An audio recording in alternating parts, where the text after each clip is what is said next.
Ingkit. Ayun nga, Ingkit. Kinausap ko si Kalinga Prab kanina kasi nga sabi ko, gusto kitang kausapin. Gusto kong formal na magpaalam sa naging pagsasama natin. Kasi syempre kahit pa paano, alam kong malaking naging parte din yon ng ngayon ito na meron na kayong sariling bahay. And gusto kong magpasalamat sa iyo, sa family mo, sa pag-welcome sa akin. And ngayon, gusto ko nang kumbaga sabihin din sa iyo to na samantala, papaalam muna ako sa tambalan natin. Pongkit. Okay lang ba yun? Okay lang ba yun sa'yo? Okay naman yun. Naintindihan ko naman. Hindi naman na talagang mawawala na ako kasi syempre bilang kuya mo, bilang kaibigan is nandito pa rin ako para sumuporta sa'yo. Yan.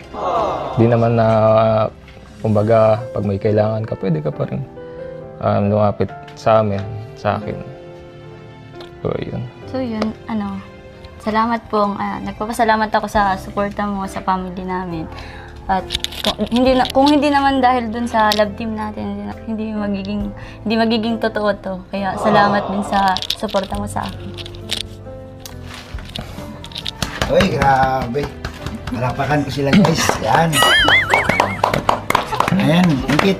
Hello po. Ay, grabe nagmano ka. Pong, congrats. Yan. Paano din ako? Congrats. Good luck. Huwag kayo magalala Pong kasi nakasupport naman ako kung saan ka masaya. Kung saan ka dadalhin tadhana po, nandun ako. Yan. Suportado kita dyan. Ganon din kay Ingkit syempre. Itang. Salamat po. Kasi Pong. Huwag ka umiyak Pong. Laki-laki mong tao Pong. Hindi, iba kasi pag ewan ko, pag ganito. Hindi naman maghihiwalay totally. Naalungkot lang. Kasi syempre kahit pa paano, di ba may pinagsamahan din naman tayo. Kailangan. Bob, ano masabi mo kay Bob? Ano masabi mo sa kanilang dalawa? Siyempre, Kay Ingkit. Kay Ingkit, salamat din ako kay Ingkit.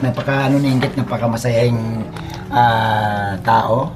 At grabe Kalinga Prab, nawaan niya yung pagpapaalam ni Pong na magpapaalam na siya. So, nakakahanga si Ingkit. At siyempre kay Pong din, nahanga din ako dahil nagpakatotoo siya eh.